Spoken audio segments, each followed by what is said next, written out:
جی بسم اللہ الرحمن الرحیم.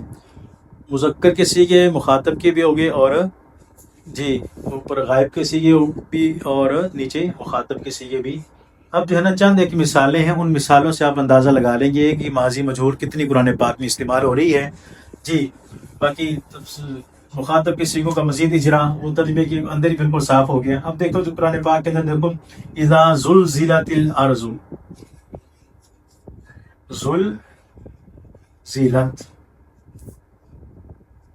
زلزلت الارض زلزالها. اب دیکھو زلزلت، ہلا دی گئی زمین. وہاں تھا ترجمہ ضریبت، ضریبت کی طرح ہے نا، ضریبت تو زلزلت ماری گئی وہ ایک خاتون، تو زلزلت ہلا دی گئی وہ ایک عورت. آگے اللہ زمین کا ذکر کر رہے ہیں کہ اذا زلزلت الارض زلزالها، جب زمین ہلا دی جائے گی. جی اس کے علاوہ ہے ضریب ابن مریم، ضریب ابن مریم. تو ضریبہ کا یہاں معنی مارنا نہیں ہے بلکہ مثال بیان کرنا. ضرب اللہ مثلا، اللہ مثال بیان کرتے ہیں. تو زواد را با کا ترجمہ ہر جگہ مارنا نہیں ہے، مثال بیان کرنا بھی ہے. تو یہاں پر بھی دیکھو ضریبہ مثال بیان کی گئی، ضریبہ مثال بیان کی گئی، ضریبت ماری گئی. جی یہ اس کی طرح نہیں ہے، یہ مطلب ضریبہ کی طرح ہے. ضریبہ ماری گئی، مارا گیا وہ ایک آدمی. تو ضریبہ مثال بیان کی گئی، ضریبہ مثال بیان کی گئی ابن مریم، مریم کے بیٹے کی. جی اس کے علاوہ اور مثالیں دیکھ لیں. جی فتحت ابوابها،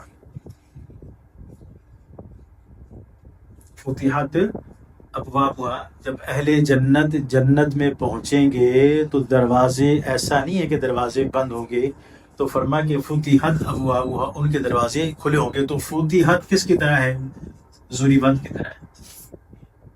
فتحت ضریبت کی طرح ہے. تو فتحت ضریبت ماری گئی وہ، تو فتحت کھول دیے گئے، ابوابها ان کے دروازے. تو کھول دی گئی، ضریبت ماری گئی وہ ایک عورت، فتحت کھول دی گئی وہ ایک عورت، فتحت ابوابها.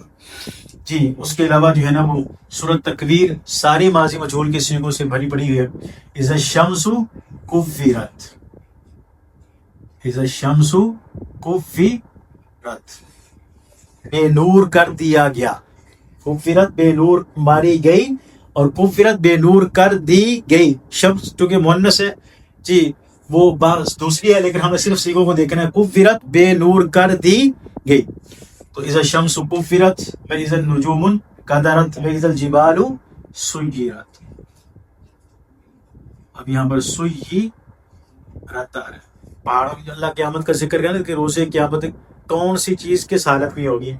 تو سیرت چلانا، پہاڑ چلا دیے جائیں گے. تو سیرت ضریبت ماری گئی وہ، سیرت چلا دی گئی وہ ایک، چلا دی گئی وہ. اب کون سی چیز ہے؟ آگے الجبال آ رہے ہیں.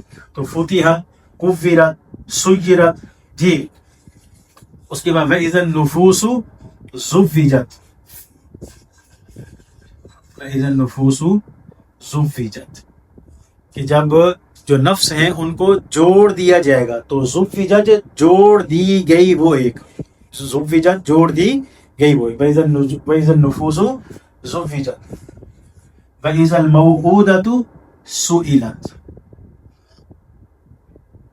سُئِلَتْ سوال کی گئی وہ ایک اور.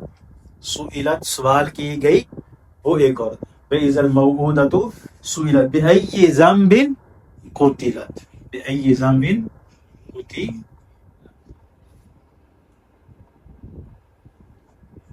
کہ کس گناہ کی وجہ سے قتل کر دی گئی وہ ایک عورت. بِأَيِّ ذَنبٍ قُتِلَتْ قتل کر دی گئی وہ ایک عورت ہے. تو اب یہ سورۃ تکویر ساری جو ہے وہ بھری پڑی. بِأَيِّ ذَنبٍ قُتِلَتْ وَإِذَا الْوُحُوشُ حُشِرَتْ، ہوشی رت. جو وحشی جانور جو ہے نا وہ اکٹھے کر دیے جائیں گے تو ہوشی رت. اب سورۃ تکویر ساری کھول کے دیکھ لیں تو یہ سارے صیغے وہی کے ہیں. تو ماضی مجہول قرآن پاک میں بہت زیادہ استعمال ہوتی ہے. تو ہم نے بہت سارے جو ہے نا اس کے صیغے نکال لے. تو اصل مقصد رہنمائی کرنا ہوتا ہے. پھر بعد میں آدمی کی اپنی محنت ہے. جتنا زیادہ انہی صیغوں کو اگر بار بار دہراتے جاؤ گے تو وہ دماغ کے اندر جو ہے نا وہ ان کی شکل اور ان کا ترجمہ وہ بیٹھ جائے گا. پھر بعد میں ترجمہ کرنا ہمارے لیے انشاءاللہ آسان ہو جائے.